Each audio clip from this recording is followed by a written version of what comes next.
Close your eyes and let's drift back to 2015, when you said that one thing, you know, the one that still makes your stomach drop even though no one else remembers.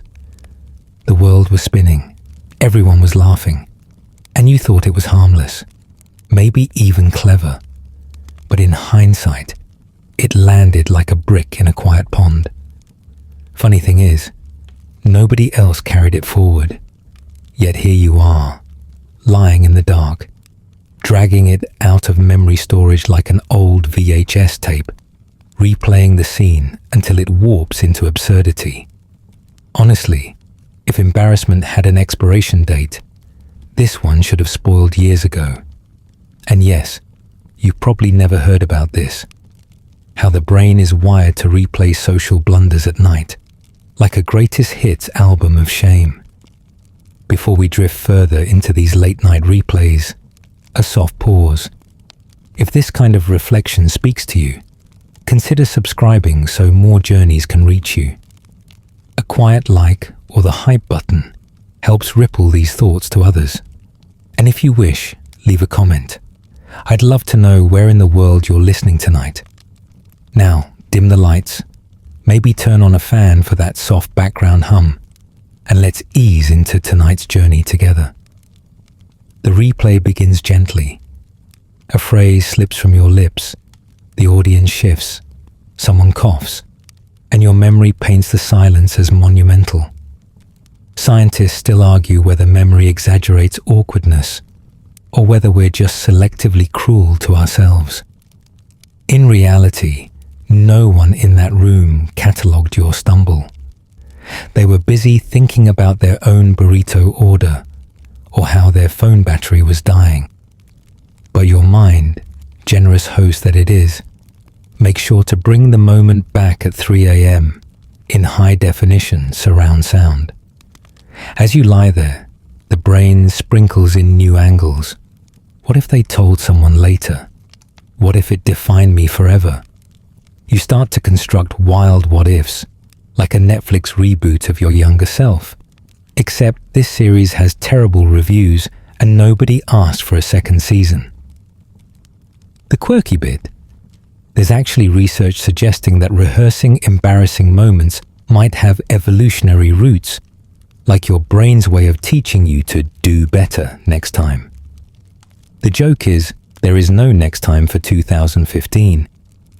That scene is archived in cosmic storage, untouchable, yet still being rented nightly by your overactive mind.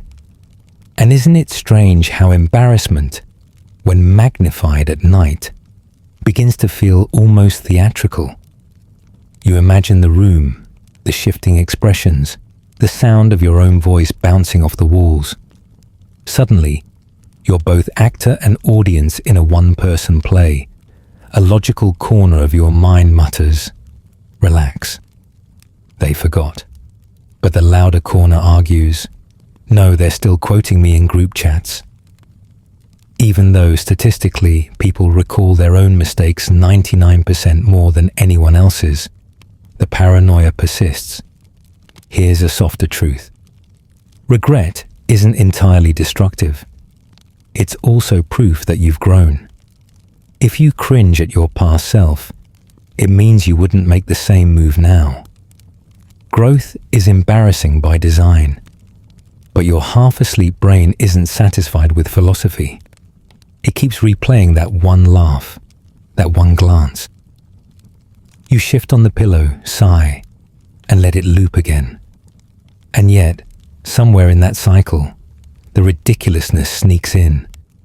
You remember how you spilled water on your notes that day, how your shoe squeaked on the tile. The memory bloats into slapstick. Embarrassment tilts toward comedy.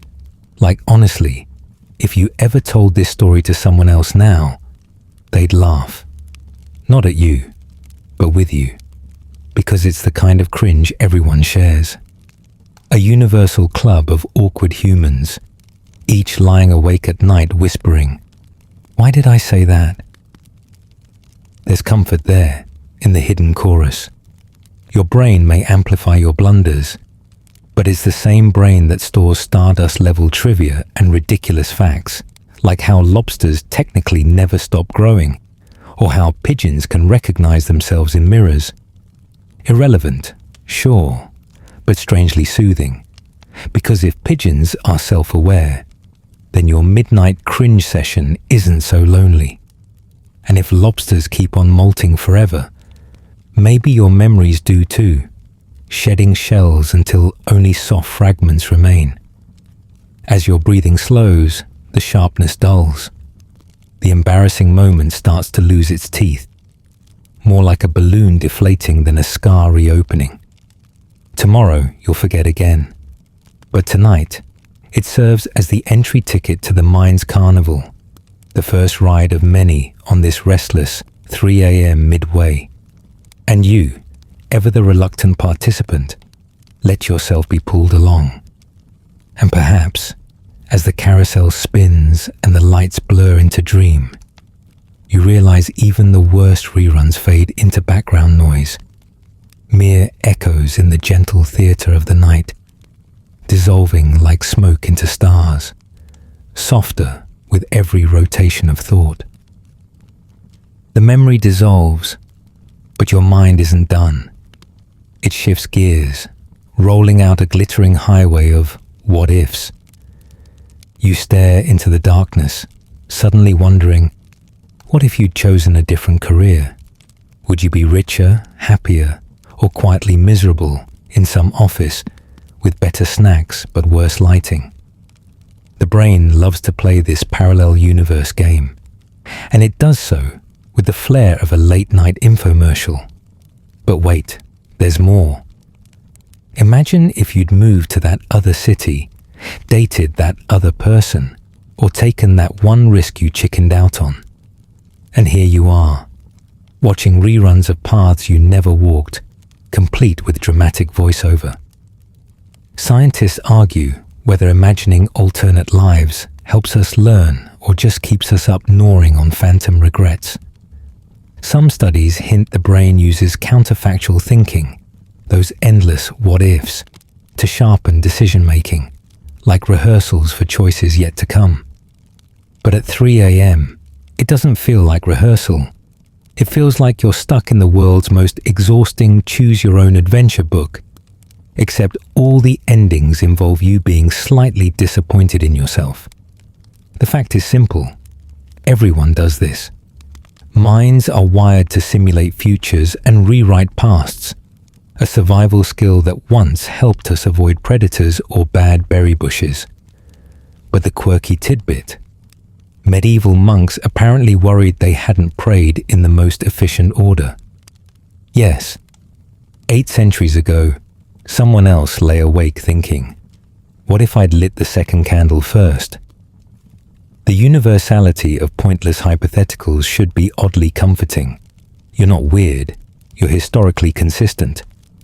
Ancient scribes fretted over ink colors. Roman generals may have wondered if they should have marched left instead of right. History is basically a museum of insomniac regrets. And yet, your personal what-ifs feel unique, tender, like fingerprints. You picture yourself as the painter who never painted, the traveler who never traveled, the version of you who said yes instead of no, or no instead of yes. In some universe, you believe that other you is thriving, and you, unlucky night owl, got stuck here, scrolling imaginary timelines like a broken remote. The punchline: those alternate selves also lie awake envying you. Maybe astronaut you dreams of staying on Earth, where sunsets come with coffee. Maybe famous you lies awake wishing for anonymity. No matter the path, there's always a shadow of doubt, another road glowing faintly in the distance. You shift under the blanket, half amused, half trapped in the spiral. The ceiling tilts into a movie screen, flashing visions of jobs you never applied for, people you never kissed, apartments you never rented. It's oddly cinematic, except the soundtrack is just the ticking of your heart and the hum of your fan. You laugh softly, because honestly, if life really had branching paths like a video game, you'd have rage quit half of them by now. Or worse, you'd be stuck on a glitchy save file, endlessly replaying the same awkward dialogue with no skip button. Still, the lure of possibility tugs. Maybe you'd be better off in another city. Maybe your talents would have bloomed elsewhere. Or maybe, you suspect, you'd still be lying awake at 3 a.m., chewing another flavor of regret. That's the trick of the brain. It convinces you the missed path was paved in gold, while conveniently forgetting it might have been potholes and traffic. We edit the past with Photoshop-level bias, polishing the could-have-beens while ignoring reality's messier brushstrokes. Somewhere in the haze, you realize these what-ifs are proof of imagination doing laps, flexing like a restless gymnast. And though the debate lingers, are they useful or just mental junk food, you can't switch them off. Instead, you lean into the absurdity. You imagine alternate you in a boardroom, alternate you running a bakery, alternate you as an astronaut, even though you get carsick. Each vision flickers briefly, then fades like fireflies. You almost want to collect them in a jar, labeled, "The Lives I Didn't Live." And maybe that's the gentle trick, treating your what-ifs not as failures, but as bedtime stories. You're the author, free to wander roads you'll never walk, knowing the ink is invisible by morning. Your mind is building worlds, not punishments.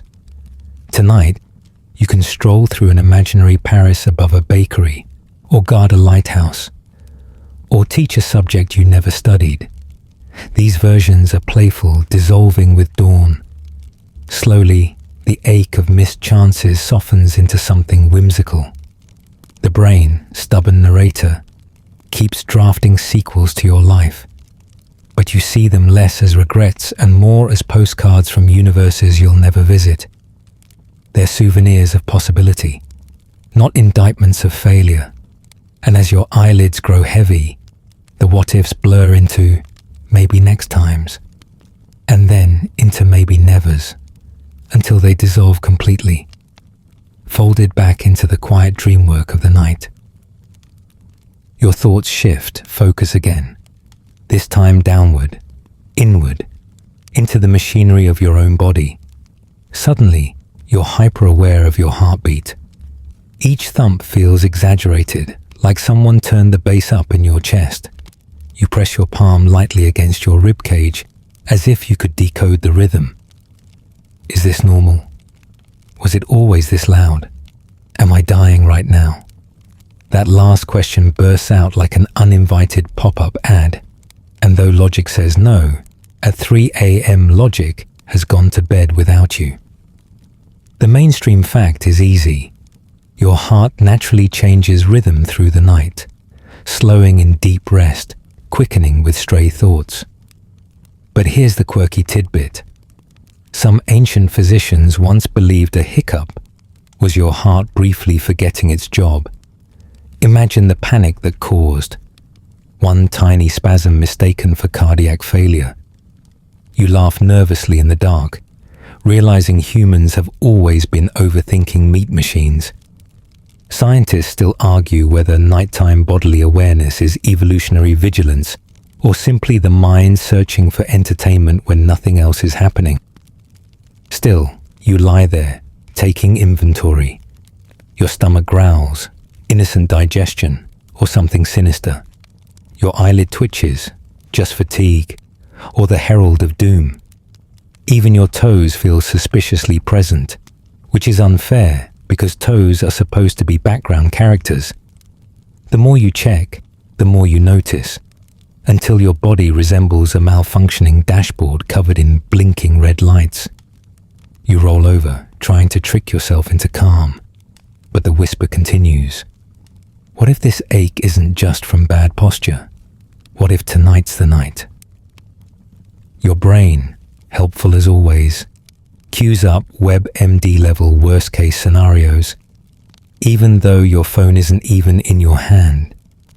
You picture some imaginary doctor sighing at your ghost chart, writing, "Cause of sleeplessness, dramatic inner monologue." And yet, there's a paradoxical comfort in it. If you can feel your heartbeat, it means you're alive. If you can question your stomach, it means it's working. The irony makes you chuckle softly into the pillow. Your body is both the villain and the proof of safety. You remember hearing that the average human heart beats 100,000 times a day. That's a lot of drum solos you never noticed until now. So you experiment.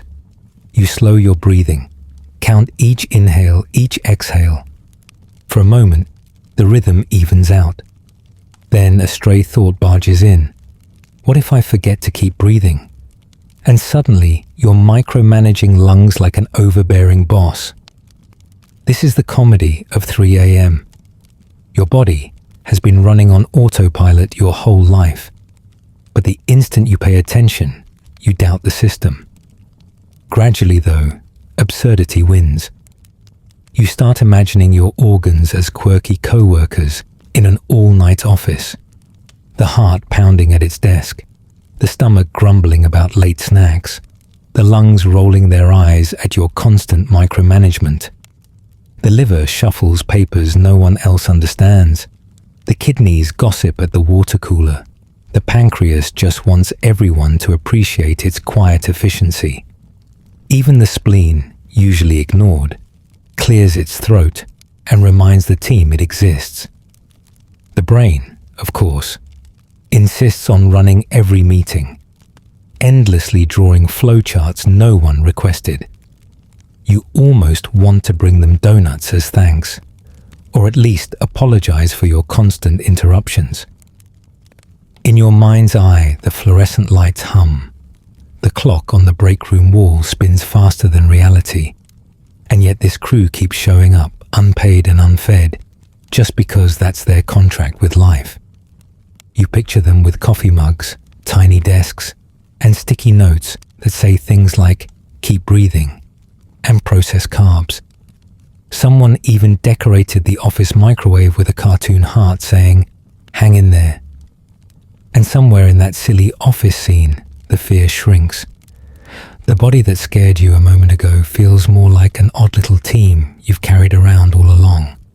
A team that, despite occasional hiccups and dramatic monologues, hasn't missed a shift yet.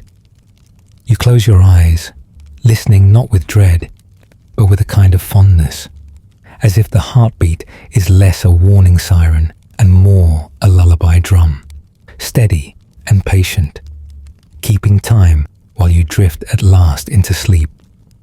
And if tomorrow brings more midnight check-ins, well, maybe you'll just drop by the office again to say hello. After all, it's nice to know the night shift never really clocks out.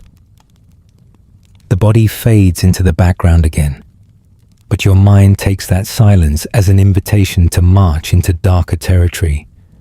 Mortality sneaks in, subtle at first, then overwhelming. One day you'll die. Everyone you know will die. The words sit heavy, blunt, impossible to soften. It feels like standing on the edge of an endless cliff, staring out at something you can't measure. The ceiling above you becomes sky, black and endless, and the thought clings like static. The mainstream fact is unavoidable. The human lifespan averages about 73 years globally, longer than at any other point in history. You'd think that would be comforting. But the quirky tidbit? Some jellyfish can technically revert to a younger state, essentially sidestepping aging, like pressing a cosmic reset button. Jellyfish get immortality, you get night sweats. Scientists still argue whether death anxiety drives human creativity or just keeps us binge-watching shows to distract from the ticking clock. You sigh, staring at the faint outline of furniture in your room. Everything you love feels suddenly fragile. Friends, family, the small rituals that stitch your days together. The brain, dramatic as ever, whispers, "What's the point of folding laundry or buying groceries if the end is inevitable?" Then another voice answers, "Because you're alive now, and socks don't fold themselves." Both voices are equally ridiculous, yet both insist on being heard. Lying there, you think of how cultures have danced with this topic. Ancient Egyptians planned elaborate afterlives with golden boats. Stoic philosophers trained themselves to rehearse death until it became boring. Medieval monks kept skulls on their desks as a reminder that dust waits at the finish line. Meanwhile, you're stuck at 3:42 a.m., rehearsing the idea and failing spectacularly at finding it boring. You imagine someone telling you, "Relax, you're stardust recycling itself." Comforting in theory, terrifying in practice. Because what does it even mean to be stardust with rent due? The mind spirals further. You picture futuristic cryonics labs where people pay fortunes to be frozen like popsicles, waiting for a future that may never thaw them out. You recall stories of emperors searching for elixirs of life, only to die from mercury poisoning. You think of science headlines promising that aging might be cured, and wonder if humans even know what to do with immortality if it arrived in a box. Would we keep working, loving, and arguing forever? Or would eternity stretch like an endless hallway with flickering lights, too long, too monotonous to bear? Another thought drifts in. Religions that paint eternity as reward or punishment. Choirs of angels, or fiery pits, or rebirth after rebirth like a cosmic game of musical chairs. The specifics vary wildly, but the common thread remains. Humans refuse to imagine a true ending. The story must always go on, even if no one really knows how. Your 3 a.m. brain finds this both hilarious and tragic, and it can't decide which way to lean. A flash of humor cuts the tension. You picture death as an awkward guest who shows up too early to a party, hovering by the chips while everyone else avoids eye contact. Suddenly, the grim thought feels less like a monster and more like an inevitability you can at least joke about. Because if you can joke, you can breathe. And you do breathe, noticing how every inhale is a small reminder. For now, you still belong here. Your eyes wander the room again, tracing familiar shapes. The dresser that wobbles slightly, the chair with clothes draped like lazy ghosts. These objects will probably outlast you, at least for a while, and even that thought carries its own absurd comfort. You're temporary, but so is everything else. Even mountains crumble. Even stars explode. Impermanence isn't a glitch. It's the default setting of the universe. You shift again, sheets tangled around your legs, heart a little steadier. Yes, one day you'll die. But tonight, you're alive enough to feel the absurdity, alive enough to chase these spirals, alive enough to laugh at jellyfish outliving you. The weight softens slightly, not gone, but dulled. It becomes a low hum, folded into the night, a reminder that endings exist. But so do beginnings, and right now, you're somewhere in the middle. And perhaps that's the secret. The middle is where stories actually happen, where socks are folded, meals are shared, jokes are told, and breaths are drawn. The cliff edge remains, but instead of staring into the abyss, you lie back down, pull the blanket closer, and let the abyss wait its turn. Tomorrow's anxieties can rehearse themselves without you. Tonight, your task is simpler: to keep breathing, to keep laughing at the absurd, to rest inside the fragile miracle of being briefly, beautifully alive. The cliff of mortality slowly drifts behind you, but your brain refuses to rest. It stumbles forward into the strange fog of what's next. Not in a grand cosmic sense this time, but in a messier, everyday panic. What if tomorrow everything collapses? What if you lose your job, your phone, your savings, your sanity? The parade of disaster floats begins, each one more absurd than the last. You half expect to see a giant paper mache. A mache balloon shaped like your overdue emails drifting across the ceiling, accompanied by a marching band of unpaid bills and a float of your unwashed laundry, waving like reluctant parade queens. The mainstream fact here: the human brain evolved to anticipate threats, a handy survival tool that kept your ancestors from wandering into lion territory. Yet at 3 a.m., with no lions in sight, the system still churns out warnings like a smoke alarm with a personality disorder. And the quirky tidbit: there's an actual word, cacophobia, for the irrational fear of failure. Imagine trying to explain that to someone at a party. No, I can't dance, I've got cacophobia. Cue confused silence. Then someone offering you hummus. Scientists still argue whether anxiety about the future pushes people to prepare better, or just burns the fuel you'll need when the future finally arrives. Some even suggest it's the brain's way of rehearsing, like a playwright endlessly tweaking a script that will never be performed.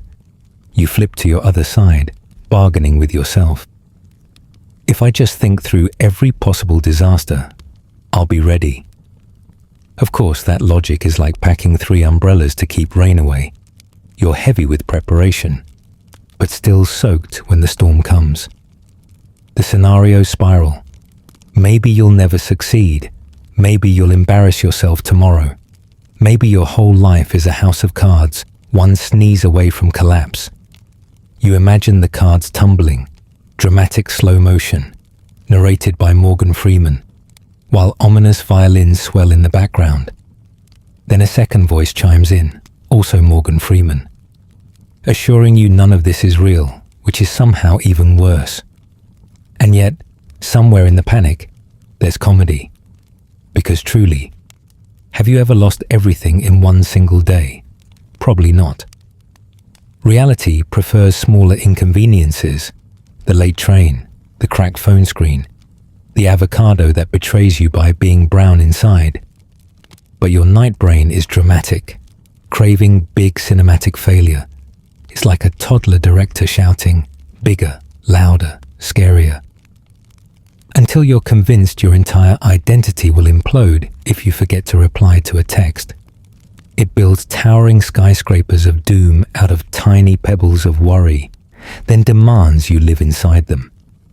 And once you've moved into that imaginary skyscraper, it keeps redecorating, adding a floor of failed friendships, a balcony for unpaid taxes, and a rooftop infinity pool filled entirely with shame. Still, you linger with the possibility. What if you never make it? What if success is just a mirage you'll chase forever, shimmering just beyond reach? The thought is sharp, then softer, then curious. What even counts as success? The debate rolls on like an unsolvable riddle whispered through a carnival megaphone. Maybe success is paying rent on time. Maybe it's remembering to water the plants. Maybe it's finally learning that TikTok dance your cousin sent you, or laughing at your own 3 a.m. thoughts instead of wrestling them. Maybe success is nothing more glamorous than keeping the Wi-Fi bill paid so you can watch videos of raccoons washing cotton candy in puddles.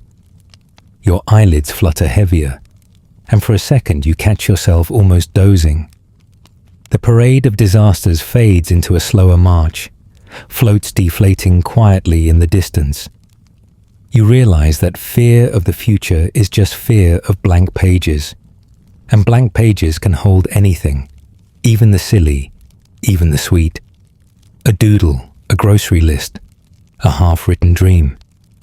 You breathe a little easier, letting the floats drift away into the dark, one by one, until the room feels quieter again. The ceiling is only a ceiling, not a stage for catastrophe. Tomorrow will come carrying its small annoyances and small joys, not the apocalypse your midnight director insists on. And in that softer recognition, the future, unknown, unruly, unscripted, becomes less like a trap and more like a story you haven't read yet, waiting patiently for you to turn the page. The book is heavy, yes, but it doesn't need to be finished tonight. It can rest, spine unbroken, while you drift slowly into the most reliable of reprieves. Sleep itself, the blankest page of all. The floats of future panic dissolve, but the mind doesn't stop. It zooms in on the tiniest details, the kind of mundane irritations that swell into full-blown thrillers after midnight. Did you lock the door? Did you send that email? Did you leave the stove on even though you had cereal for dinner? Each possibility pops like a neon sign demanding attention. Suddenly, your bedroom feels like the set of a suspense film. Dim lighting, dramatic shadows, and you, the anxious detective, scanning your own memory for clues. Here's the mainstream fact. Forgetting small tasks is normal. Short-term memory is notoriously unreliable under stress. Neuroscientists point out that working memory has a fragile span of only a few chunks of information, and once the day's clutter piles too high, details slip through like socks vanishing in a dryer. But the quirky tidbit: Roman philosopher Seneca once complained about restless nights haunted by trivial concerns, which means even 2,000 years ago people were lying awake, worrying whether their sandals were put away. Imagine a toga-clad insomniac pacing, convinced burglars were plotting sandal theft. It's comforting in a way. The ancients had volcanoes and emperors to fear, yet still lost sleep over chores. Scientists still argue whether these tiny fixations are just mental noise or if they hint at deeper, unresolved stresses. Either way, they have a knack for ballooning at precisely the worst time. Like when your body is begging for sleep. You turn the mental key in the imaginary lock, replaying yourself twisting the knob. But was that today? Or last week? Suddenly every day blurs, and you're no longer sure if you live in a fortress or a wide open barn. You picture burglars politely waiting outside, tapping their watches until you drift off. Maybe they've even got a clipboard, assigning shifts. You take Tuesday, I'll cover Wednesday. Hopefully, they forget again. The absurdity makes you grin in the dark, like criminals are really scheduling their lives around your door lock habits. Then comes the email spiral. Did you reply? Did you attach the file? Did you accidentally send it to your boss instead of your friend? Your mind spins an entire sitcom episode where a misplaced email leads to chaos. Promotions lost, friendships ruined, your accidental rise to global villainy. You imagine headlines. Local human brings down economy with PDF error. You laugh softly, because honestly, if forgetting an attachment toppled civilization, humanity would have collapsed decades ago. Still, you can't shake the itch. The mind insists, check, confirm, triple check. But the body refuses. Stay, lie down, too cozy to move. So you compromise, imagining yourself standing, walking, checking. You see the lock turn, the email send, the stove switch off. The mental rehearsals soothe the itch, at least for a moment. Psychologists call it compensatory imagery, but at night it feels more like a private stage play. You starring as the hero of domestic security, applauded by an audience of yawning shadows. And yet, just as the rehearsal calms you, new absurdities arrive. Did you water the plant? Did you leave the fridge door slightly open, slowly chilling the entire apartment into an Arctic wasteland? Your brain casts disaster movies where lettuce turns to icebergs and milk evolves into snow. By daylight, these thoughts will vanish, but here in the 3 a.m. theatre, they win Oscars for Best Original Panic. Somewhere in another bedroom, someone else is starring in their own production. The forgotten laundry apocalypse, the unpaid bills saga, the did I feed the cat twice or not at all mystery. You can almost hear a global chorus of anxious detectives flipping pillows and rehearsing the same tiny dramas. Gradually, the drama fades. The door is locked enough. The email is probably fine. The stove is definitely off. And your fridge will not transform into Antarctica. You realize these tiny annoyances only magnify in the quiet. In daylight, they're dust. At night, they're thunderclouds. You smile into your pillow, thinking of Seneca losing sleep over sandals, and feel less alone in the silliness. Maybe everyone across centuries has had their own midnight mysteries. Monks fretting over misplaced scrolls, sailors worrying if the anchor rope was tied, students from every era wondering if they packed their homework. Even now, satellites orbiting above tick their precise atomic seconds, and yet here you are, fretting over cereal stoves and door locks, a reminder that human time is less about accuracy than imagination. The suspense film cuts to credits, the orchestra quiets, and you, the sleepy detective, retire your magnifying glass, sinking back into the soft hum of the night. The suspense fades, but your brain refuses to release the stage. It drags in heavier questions, existential ones, uninvited and far too loud. You lie still, staring into the dark, when the thought bursts in. What if reality isn't even real? What if you're in a simulation? Suddenly, your bedroom feels like a pixelated set. Your ceiling suspiciously smooth, your pillow suspiciously repetitive in texture. You tap your finger against the sheet, half expecting to see the matrix code flicker through, as if reality were about to peel back like wallpaper, revealing neat rows of glowing green ones and zeros. Here's the mainstream fact. Simulation theory has been debated by philosophers and physicists for decades. The idea being that advanced civilizations might run computer models of life, complete with conscious beings inside. Oxford philosopher Nick Bostrom famously posed a trilemma. Either civilizations die before getting powerful enough to run simulations, or they choose not to, or we are almost certainly living inside one. The quirky tidbit? In 2016, researchers at the University of Washington actually tested whether the universe could be simulated on a computer, and concluded it might be possible on a cosmic scale, just not with our puny laptops wheezing through spreadsheets and freezing on browser tabs. Other scientists argue it's not really testable at all, that it's philosophy wearing a lab coat, a late-night dorm room thought dressed up with equations. And your brain. It eats this stuff like popcorn. The thought spirals. If this is a simulation, then why did the programmers make mosquitoes? Why not fix traffic? Why include taxis or slow Wi-Fi?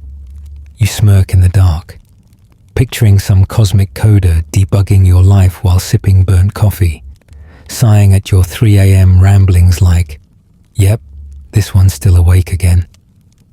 You imagine a whiteboard filled with bug reports. Glitch. Subject repeatedly loses left sock in laundry. Severity. cosmetic.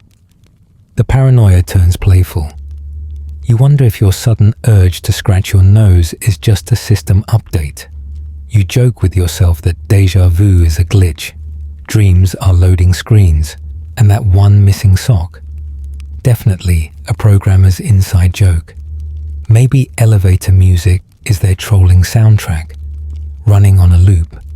Maybe your strange, recurring nightmare is nothing more than a corrupted save file. You chuckle softly, realizing how absurdly human it is to turn cosmic dread into comedy skits. Still, the unease lingers like static in the background. If reality isn't real, then what is? You press your palm to the mattress just to feel the weight, the resistance. It's solid enough, warm enough. The cotton smells faintly of detergent. Your breath fogs the air just slightly. Maybe that's proof enough for tonight. After all, even if this is code, it's convincing code. Soft sheets, steady breath, the faint hum of your fan in the corner, all stitched together so seamlessly you forget to question it during the day. Your thoughts drift wider. If it's all simulated, are the stars too? Are galaxies just decorative backdrops, textures painted to keep you small and awed? Maybe every twinkle is a graphics rendering choice. Perhaps the programmers were artists more than scientists, obsessed with detail, overcomplicating sunsets just because they could. You imagine one of them laughing as you whisper to yourself that Orion looks brighter tonight, while in the cosmic server logs, it's just a minor patch. Improved constellation shader, fixed twinkle bug. You breathe slower, leaning into the absurd. If you're in a simulation, at least it comes with sunsets, music, laughter, and snack foods that shouldn't exist but do. Cheese-flavored dust, neon candies, the miracle of carbonated sugar water. Maybe the programmers aren't cruel, just eccentric. Maybe they gave you 3 AM spirals because even simulated beings need plot twists, cliffhangers to keep the narrative rolling. You imagine them watching from their omniscient control room, betting whether you'll finally drift off before sunrise. Some argue yes, others insist you'll stay scrolling until dawn, and the server lights flicker as the wagers climb. And then another thought drifts in, softer. Even if you are simulated, the experience is still yours. The pain still aches, the laughter still bubbles, the warmth of a hug still lingers long after. A simulation that feels real is real enough to matter. What greater proof do you need than the thump of your own heart, steady as a drum, carrying you into tomorrow?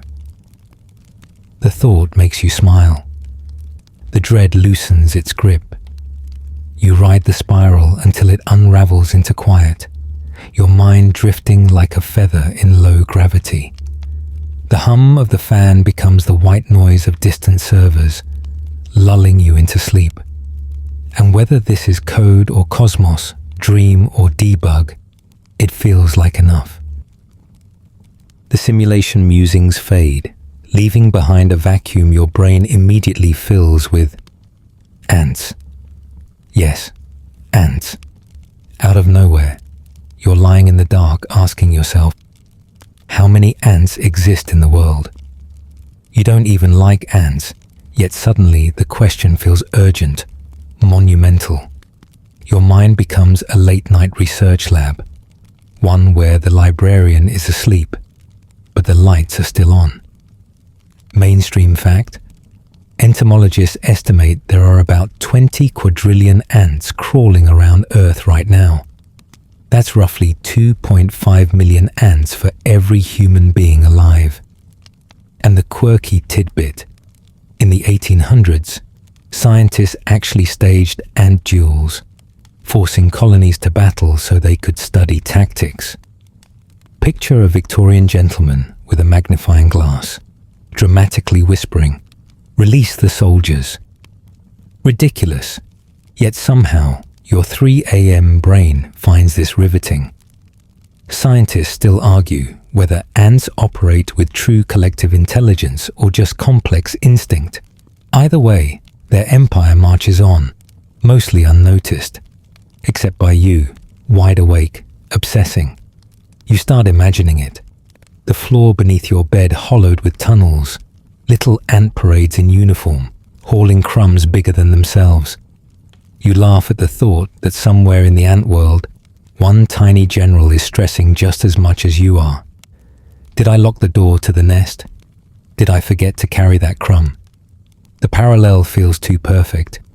The rabbit hole widens. If there are 20 quadrillion ants, how much do they all weigh? Scientists say the combined mass of ants rivals that of all humans. For some reason, that fact both comforts and unsettles you. It's like learning you share the planet with an invisible shadow population, busily living their lives underfoot. And it doesn't stop there. Your brain reminds you of their roles. Farmers, architects, soldiers. Leafcutter ants cultivate fungus gardens the way humans tend crops. Army ants march like living rivers, overwhelming anything in their path. Weaver ants sew leaves together with silk produced by their larvae. You picture them at tiny board meetings, filing quarterly reports. Q3 Crumb Haul. All exceeded expectations. History joins in. Darwin wrote about ants with admiration, fascinated by their cooperation. In the 1950s, ecologists debated whether ant societies proved communism, capitalism, or something stranger. At 3 a.m., your brain turns this into sitcom material, a panel of ants in suits, arguing economic theory on a miniature stage. You imagine if ants could perceive you. Your body would look like a mountain range, your breath a weather system. Maybe a lone scout ant wanders near your pillow and reports back. The giant stirred. Recommend rerouting around the nostrils. You giggle, then shudder at the thought of one actually crawling across your face. The spiral continues. Could ants outlive humanity? Probably. They've survived meteor impacts, ice ages, continental drift. If humans vanished tomorrow, ants would hardly notice. You picture them taking over abandoned skyscrapers, turning elevators into vertical farms, holding elections in food courts. Their slogans write themselves, 6 legs good, 2 legs gone. Now you're pondering ant communication, pheromone trails, chemical signals, vibrations. A language so alien and efficient you almost envy it. No awkward text left on read, no misunderstood tone. No 3 a.m. replays of conversations from 2015. Just certainty. This way to food, this way to safety. Then, absurdly, you wonder if ants study us. Maybe they trade legends, the godlike beings who rain sugar crystals at picnics. Somewhere underground, an ant historian chisels into a grain of rice. And then the humans invented sticky traps. Dark times, the numbers spin again. 20 quadrillion. You try to picture it but fail. You imagine every ant lined up in a parade across the Milky Way. A cosmic conga line of mandibles and legs. Suddenly, it's not funny anymore. It's sublime, terrifying, oddly comforting. And then, almost kindly, your brain shifts tone. These thoughts don't feel like panic anymore. They feel like lullabies. Ants are too busy to care about your regrets, your endless spirals. They remind you that life is made of tiny actions, repeated billions of times until they become empires. Carry the crumb, build the tunnel, follow the trail. You roll over, smiling to yourself, realizing how absurdly generous your brain is with distractions. Yesterday, ants didn't cross your mind. Tonight, they're the stars of your mental circus, The randomness is oddly soothing, because if your thoughts can wander this far from fear, maybe they're just reminding you that curiosity is its own lullaby. The ants scurry off stage, and in their place arrives a more personal spiral: relationships. Not the sweet, stable parts, but the endless dissection of every conversation, every pause, every emoji. Lying there, you wonder, do they actually like me? Or are they just politely tolerating my existence?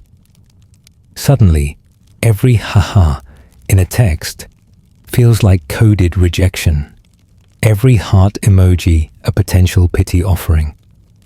The mind becomes a microscope, zooming in on details so tiny they barely exist, inflating them until they loom like billboards. The mainstream fact: humans are wired for social survival. Our brains literally reward us with dopamine when we feel accepted. To be excluded once meant danger, so our neurons evolved to treat every frown like a tiger. But here's the quirky tidbit. In the 1600s, people hired professional letter writers to craft the perfect correspondence. Imagine outsourcing your overthinking to a guy with a feather quill, paid to decide if yours truly sounded too desperate. The technology has changed. Quills traded for keyboards, wax seals for blue ticks, but the anxious heartbeat behind it hasn't. Scientists still argue whether our obsession with approval is an evolutionary adaptation or just cultural conditioning gone feral. Meanwhile, your brain is conducting its own experiment, replaying conversations, scrutinizing pauses, sighs, and that mysterious K. Did they mean kindness? Kidding? Kryptonite? Suddenly, the universe shrinks to a single letter. You replay the last smile you saw, the last word someone said with a slightly odd tone, and twist it like taffy. Was it sarcasm? Annoyance? The room becomes a courtroom where you're both the accused and the jury, cross-examining yourself until the verdict is probably doomed. Exhibit A, the half smile at dinner. Exhibit B, the emoji that looked crooked. The trial runs late into the night, adjourned only by exhaustion. Absurdity sneaks in. You picture your friends holding secret meetings about your quirks, voting on whether to keep you around. A clandestine committee, armed with clipboards and snacks, debating your fate like some cosmic reality show. The thought is so over the top, you nearly laugh out loud. If only they knew you were awake at 3:48 a.m., staging entire mock trials in your head. Still, the ache lingers, wanting certainty, wanting proof. You clutch the blanket tighter, cataloguing the small signs, the shared jokes, the answered calls, the way someone remembered your favorite snack. Maybe those are proofs enough. Maybe the spiral is just your brain throwing darts in the dark, hitting the wrong targets and declaring victory. History doesn't help much. Ancient philosophers begged for reassurance across miles. In medieval courts, knights wore tokens not for fabric, but for proof of being chosen. Humans have always made talismans of love, desperate to hold evidence against doubt. Tonight, you're no different, just armed with text bubbles instead of parchment. And then comes the modern twist. Algorithms. Social media quietly counts likes, times replies, whispering that affection can be graphed. A part of you wonders if that dopamine hit from a notification is really connection, or just conditioning. Either way, the spiral feeds. Every red dot becomes a pulse of validation, every silence a void. But relationships resist measurement. They aren't made of data points or emoji inventories. They're messy, stitched together with both insecurity and tenderness. You think about how you've doubted before and still found laughter waiting in the morning. about how affection shows itself sideways.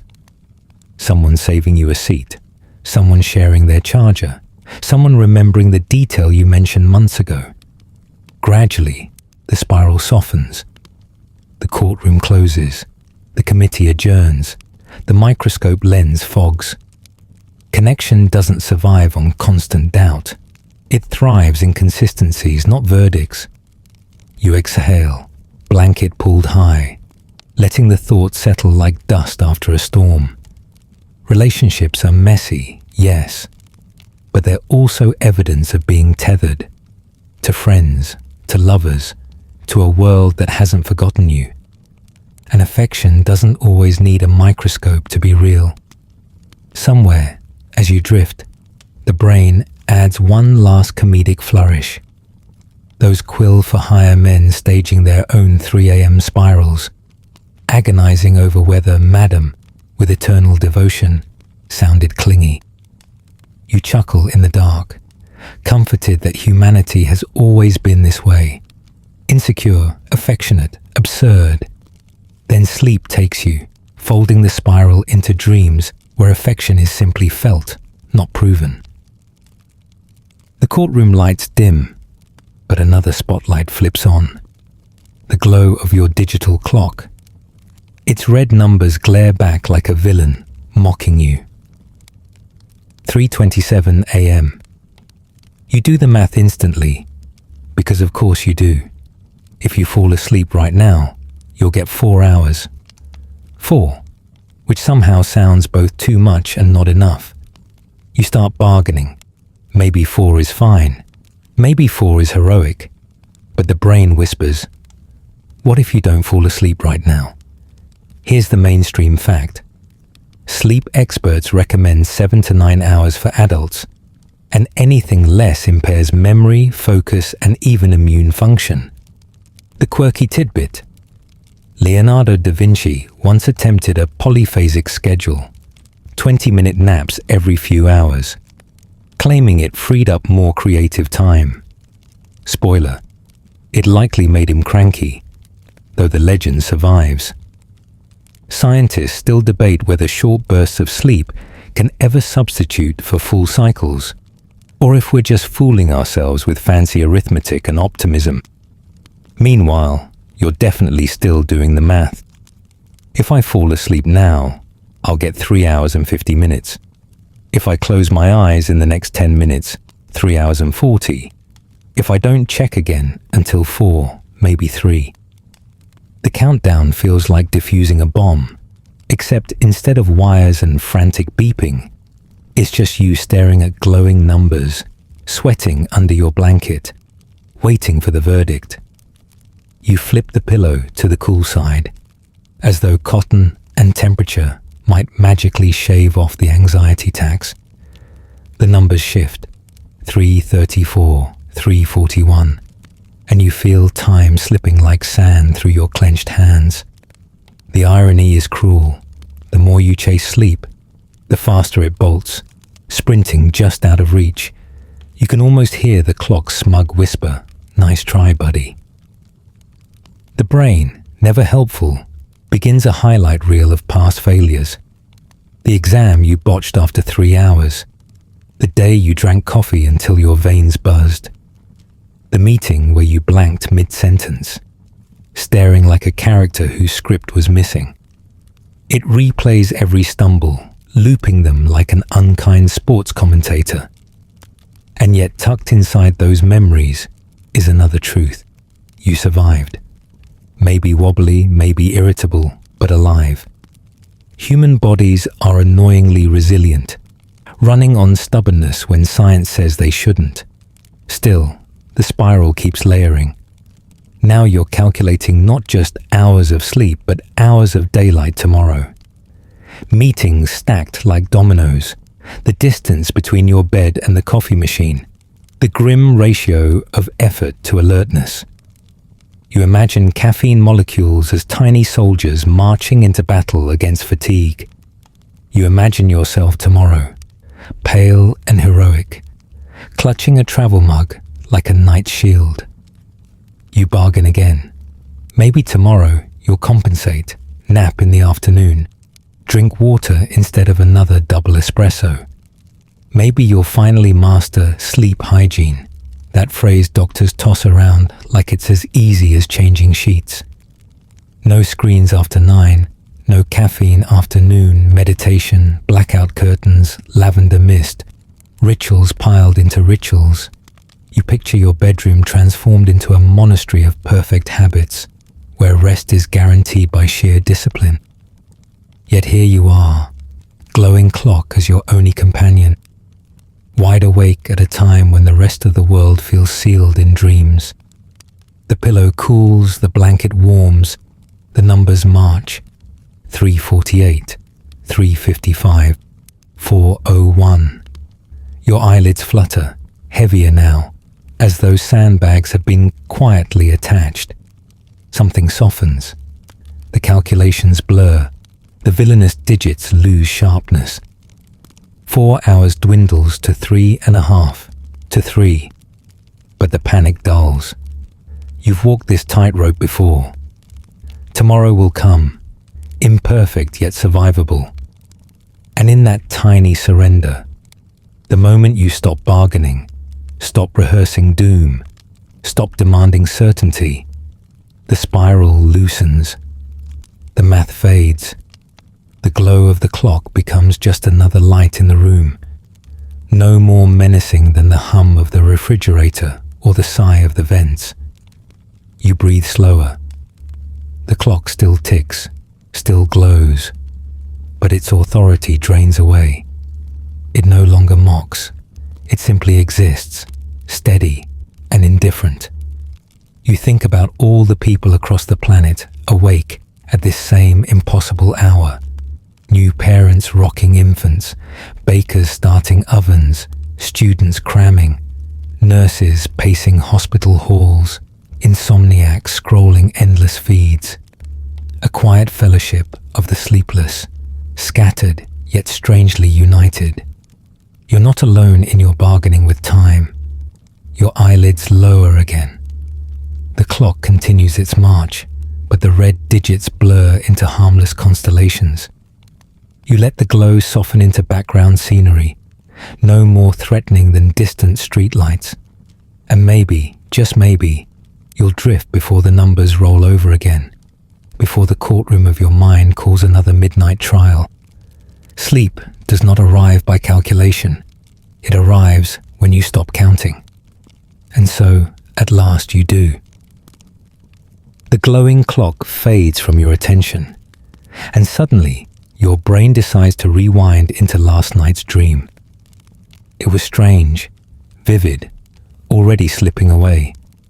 But pieces linger like confetti stuck to your thoughts.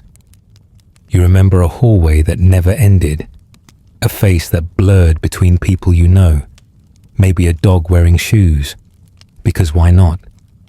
You lie there squinting into the dark, as if the dream will reappear on the ceiling like a rerun, projected in fuzzy black and white by some forgotten theater inside your skull.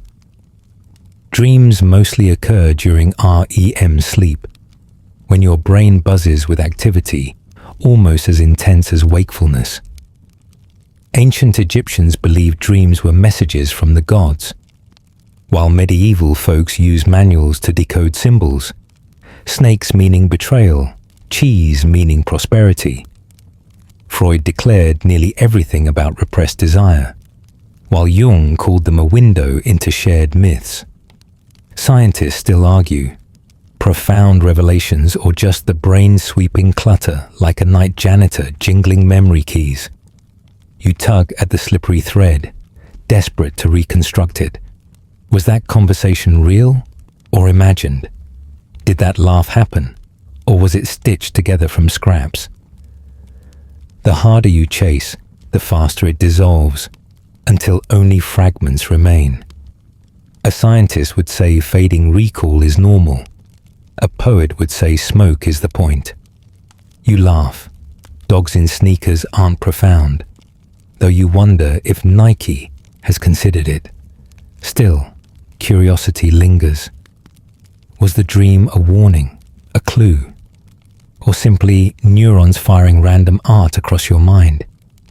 You can almost hear your subconscious sigh. Relax, it was just about sandwiches. Yet even nonsense clings. Some cultures kept dream journals as sacred ledgers. Today, therapists ask patients to track them, convinced they whisper about inner storms. People blind from birth dream in sound, touch, and scent. Polyglots dream in forgotten languages. Soldiers in the First World War described recurring battle scenes long before PTSD had a name. Dreams even spark invention. Mary Shelley's Frankenstein, McCartney's Yesterday, Kekule's Snake Ring Benzine. Who knows? Dogs in shoes might be tomorrow's breakthrough. Did the endless hallway echo deadline dread? Did blurred faces signal fears of forgetting loved ones? Or was your brain recycling scenery like a lazy stage crew, reusing props past midnight? Neuroscientists call it memory consolidation, the filing system of the mind. Dreams may be the sound of the shredder, not the archive. Sometimes they echo moods unnoticed. Sometimes they reveal longings shoved aside. Often, they're absurd improv shows starring your brain's eccentric cast. Either way, they tug at you, like mischievous children shaking your shoulder. You think of lucid dreaming, sleepers flying, or ordering pizza from the void. Experiments show lucid dreamers can signal researchers with eye movements mid-dream. Imagine someone in a lab coat jotting notes while you upgrade your dog's sneakers. And then the universal anxiety dreams, showing up late, forgetting pants, teeth crumbling like chalk. The brain rehearses disasters endlessly, hoping daylight will find us prepared. Spoiler, it never does. Other nights, the opposite happens. Dreams so sweet you wake clutching them, trying to drag them back. Old friends visit. Loved ones long gone speak again. Their voices unmistakable. These dreams haunt not because they're strange, but because they're gentle reminders of connections your waking mind still craves. Neuroscientists might call them memory replay. You know them as gifts slipped through the cracks of time. Cultures once treated such visions as portals, oracles reading the future in fragments, shamans guiding journeys through dreamscapes.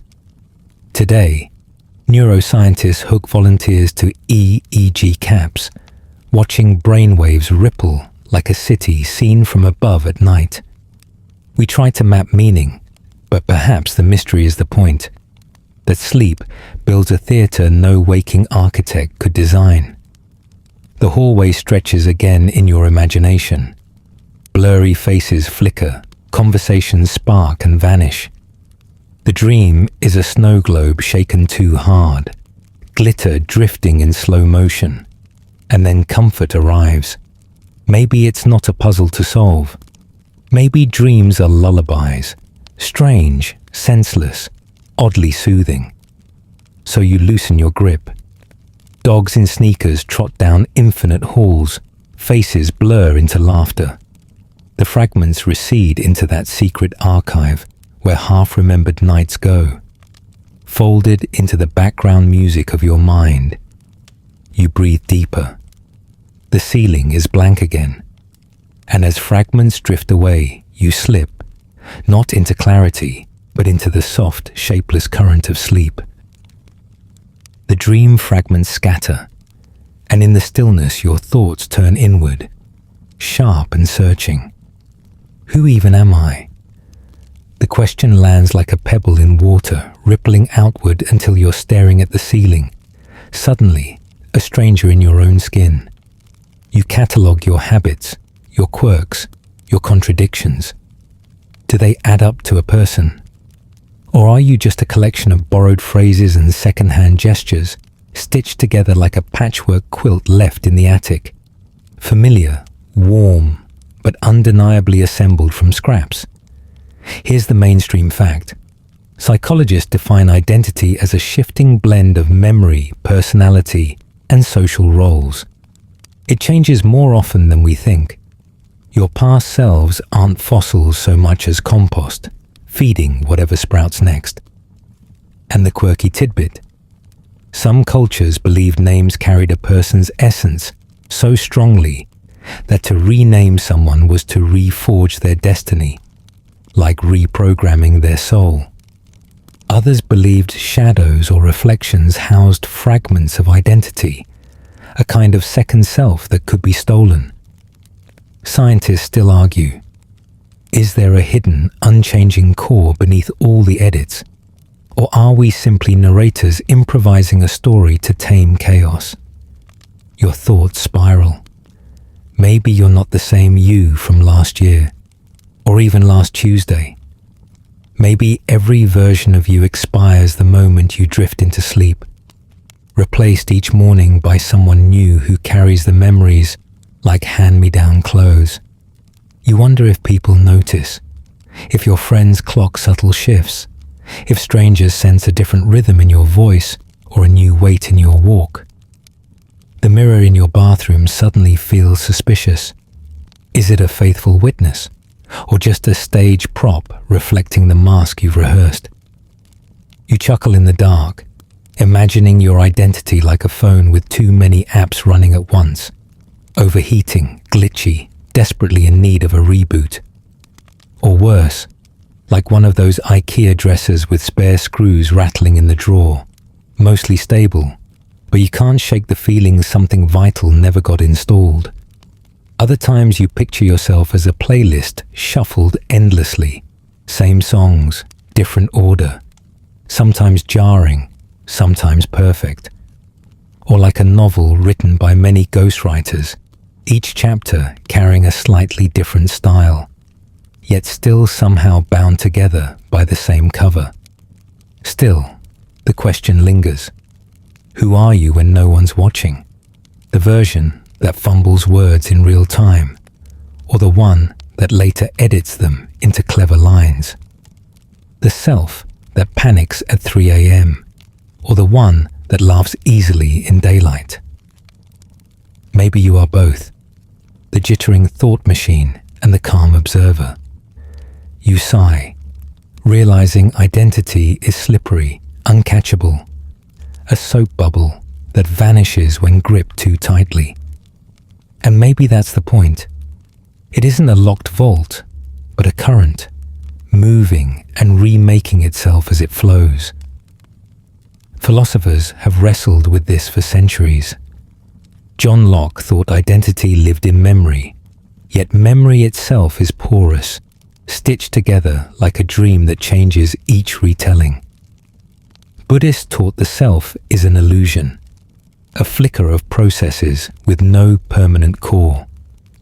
Neuroscientists scan brains and find no throne of I, only circuits lighting up like city streets. Some even say your brain is less a library and more a theatre troupe. Neurons improvising lines, no script, no central director, just a show convincing enough to keep running. The paradox is both unsettling and strangely freeing. Perhaps there is no single self to defend, only a chorus improvising in unison. And cultures beyond the West have long echoed this. In Japan, there is a saying that each person has 3 faces. The one you show the world, the one you show family and friends, and the one only you ever see. Identity, then, is not a singular mask, but a layered performance, a rotation of roles depending on the stage. In modern life, that stage now includes digital selves, profiles, avatars, curated feeds, all carefully tended gardens of who we think we are, or who we hope to be. Sometimes those digital reflections feel more stable than the person typing behind the screen. Your eyelids grow heavier. The stranger in your skin feeling softens, replaced by something gentler. Maybe you don't need a fixed definition tonight. Maybe identity is a shifting story, rewritten each day with the ink of attention and the edits of memory.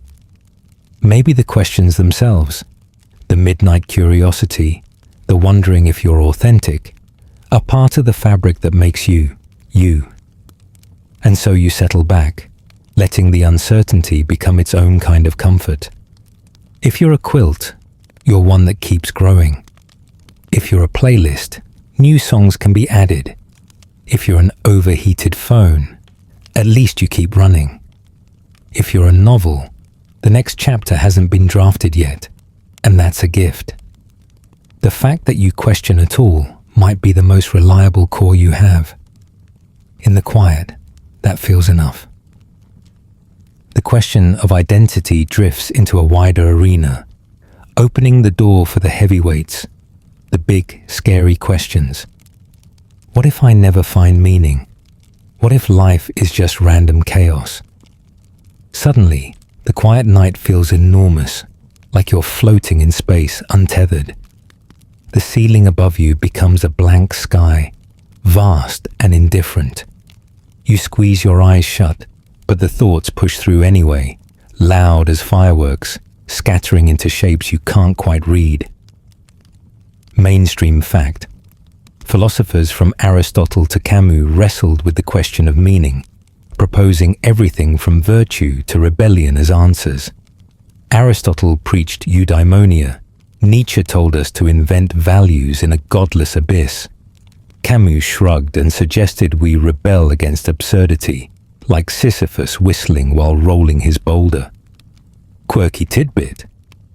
The Babylonians said the world began with a god slaying a sea monster. The Norse imagined bones of a frost giant. The Maori told of sky and earth being pried apart for light. Each culture offered its own bedtime story, though the endings never quite match. Scientists still argue whether the universe has inherent purpose, or if we're just projecting campfire tales onto silent stars. You lie there, halfway amused, halfway paralyzed. If meaning is invented, you're the playwright, except you forgot the script and the actors keep improvising. If chaos rules, then what's the point of to-do lists or matching socks? You picture some cosmic being chuckling. Relax, it's all improv. And yet, improv has its charm. Laughter, surprise, brilliance, no one planned. Your brain spirals faster. You imagine the universe as a board game, half the players insisting it's chess, others swearing it's Monopoly, while you're just trying not to lose all your fake money. Or worse, it's Calvin Ball, where the rules change whenever someone feels like it. Maybe that explains why your life plan never matched the pamphlet. The panic softens as you recall small things. The taste of cold water, the relief of scratching an itch, the way your stomach unclenches at the first bite of comfort food, the joy of hearing a favorite song at the right moment, like the universe DJ'd just for you. Maybe meaning doesn't have to be grand. Maybe it hides in tiny fragments, like crumbs scattered across the day. You smile faintly because crumbs are easier to follow than cosmic blueprints. Still, the spiral insists. But what if I never figure it out? You laugh into the pillow, whispering, "Join the club."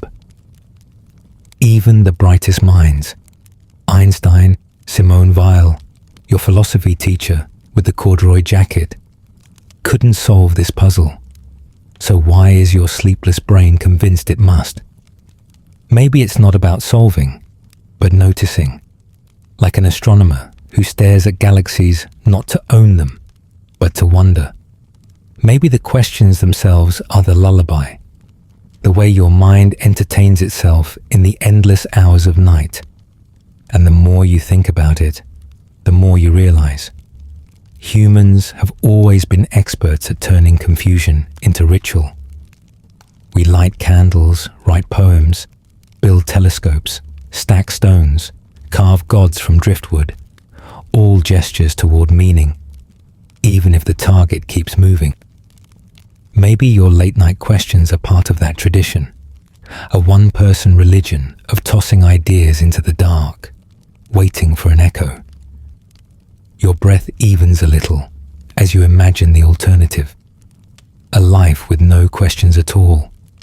That sounds flatter, like a video game played with cheat codes, immortal, invincible, but boring. Perhaps uncertainty is the price of texture. Perhaps the ache of not knowing is the same ache that makes love possible, makes art worth painting, makes jokes land, makes dawn feel like a gift. You picture the future archaeologists of your mind, dusting off these late-night thoughts like clay fragments. Specimen A, they'll say, the classic 3 a.m. panic about meaning. They'll place it beside fear of death, regret about that email, and did I lock the door? The Museum of Sleeplessness will have infinite exhibits, and everyone will nod in recognition. As the weight of the big questions lingers, it also begins to dissolve, like fog thinning at dawn.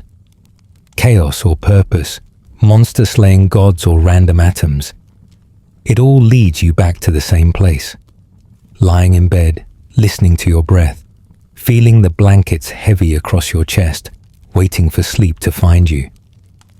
And somehow, that feels like enough for now. The cosmic fog drifts, but your brain isn't done. It circles back to something painfully practical.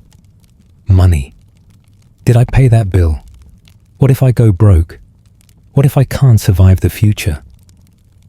Suddenly, the ceiling turns into a giant calculator screen, blinking with imaginary debts, interest rates, and question marks.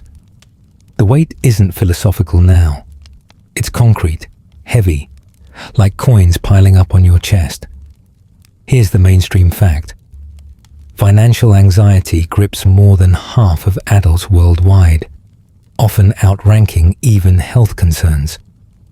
And the quirky tidbit? In the Middle Ages, towns rang a debt bell through the streets to shame people who owed money. Imagine your 3 a.m. worries turned into a public parade. Some debts were even written on wooden tallies, snapped in half so both debtor and collector held a peace. A missing splinter meant confusion and chaos. Scientists still argue whether worrying about finances nudges people toward caution or simply drains the very energy needed to make better choices.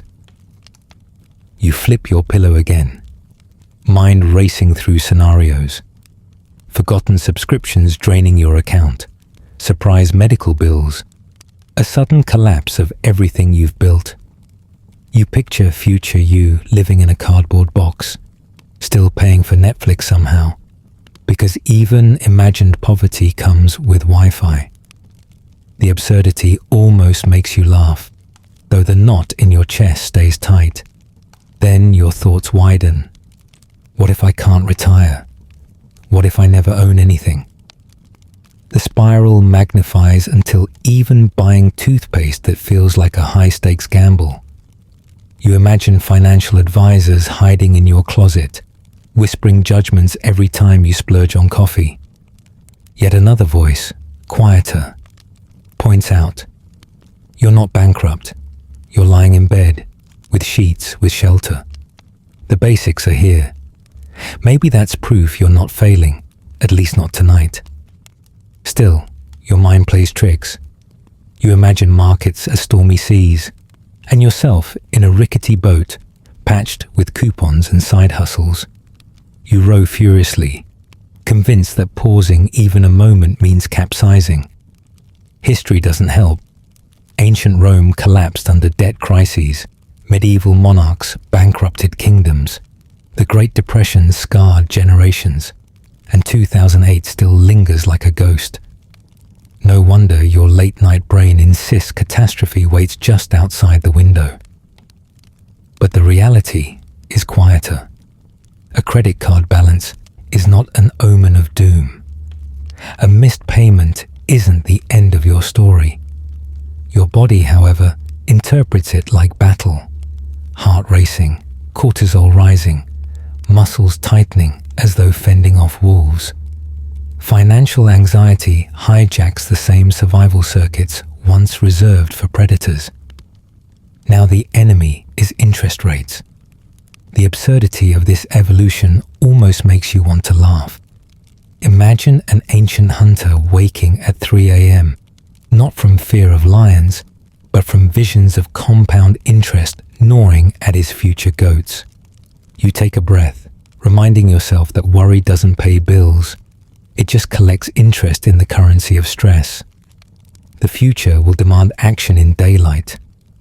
The night only asks you to rest. You chuckle at the thought of medieval debt bells ringing outside your window. Peasants singing your overdraft like a folk ballad. Your brain, ridiculous playwright, insists on turning mundane fears into operas. The coins on your chest feel lighter.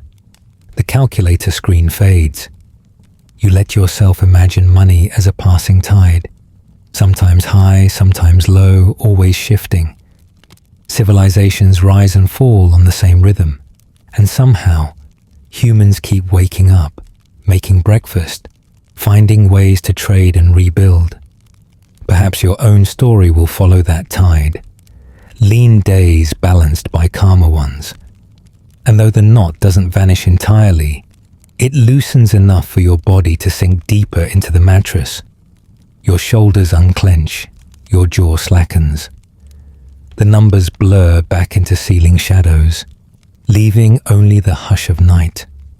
Money will still exist tomorrow, with its demands and dramas. But tonight, you've already paid the only price required, noticing your fears, laughing at their theatre, and allowing yourself to rest. Because in the end, wealth is measured in breaths taken calmly, in the warmth of blankets, in the quiet rhythm of a heart that, despite everything, keeps the ledger balanced between survival and hope. And maybe, just maybe, the truest kind of fortune isn't tucked in bank accounts or hidden under gold roofs, but is found in the fragile, ordinary gift of being here at all, counting not losses but moments until morning arrives. The tide of money fears rolls back, and what replaces it is something stranger, softer. Your mind slips into infinite reflection. You start noticing that you're noticing, thinking about your own thinking, a mirror facing another mirror. The loop begins, endless and gleaming. Why am I awake? Why am I asking why? Why am I asking why I'm asking why? The recursion stretches until the room itself feels like an Escher staircase, folding back on itself in impossible directions, each step leading both upward and downward at once. It's the kind of mental motion that makes your stomach feel like you're on a carnival ride, though you haven't moved at all. Here's the mainstream fact: metacognition, the ability to think about your own thoughts, is one of the defining traits of human consciousness. And the quirky tidbit? In the 1970s, psychologist Douglas Hofstadter coined strange loop to describe this kind of infinite self-reference, comparing the mind to a record player stuck, replaying its own soundtrack. Ancient philosophers wrestled with the same recursion. Socrates asking how one can know that they know, or the Buddhist metaphor of the mind observing itself like a candle illuminating its own flame. Medieval mystics called it the soul gazing into the divine mirror. Scientists today still argue whether these loops are evidence of higher intelligence, proof of awareness, or just a neurological party trick. Some even suggest consciousness itself might be nothing but a self-referential loop, a hall of thought watching its own echoes. You lie there, fascinated and frustrated. Every time you try to stop, you notice yourself trying to stop. Every attempt to silence the voice becomes a new verse in its song. You want silence, but the silence only highlights the noise. You picture your brain as a hall of mirrors, each reflection waving at you like a mischievous twin, or a funhouse clone making faces you can't quite control. Some reflections grin, others scowl. Some look like the younger you, others like the older. You laugh quietly. It's absurd, like being heckled by your own neurons, as if your cortex moonlights as a late-night comedian replaying punchlines you never asked for. You wonder whether this is comedy, philosophy, or just insomnia disguised as performance art. The loop bends further. What if I'm not the one thinking these thoughts? What if thoughts just happen, and I'm only the audience? What if even that thought is just another thought produced by a brain trying to narrate its own storm? The recursion deepens until the language itself feels flimsy, like a ladder built of paper straws wobbling under its own weight. You imagine climbing and climbing, each rung snapping back, until you're left laughing at the ridiculousness of trying to scale the infinite. Yet there's beauty in it too. The shimmer of a mind watching itself spin, like fireworks in slow motion, or a galaxy folding in on itself. The absurdity becomes its own wonder, the brain as both magician and spectator, endlessly pulling rabbits out of hats and then clapping for itself. And in the middle of this self-created carnival, you remember that computers too sometimes get stuck in loops. A program running endlessly, repeating the same line of code until someone intervenes. Except here, no one intervenes. You are both the programmer and the bug, caught in your own recursion. You imagine submitting a bug report. Issue: human brain stuck on repeat, 3:12 a.m. Severity: mild to existential. Suggested fix: cookies. Eventually, though, even bugs burn out. The intensity fades into something almost meditative.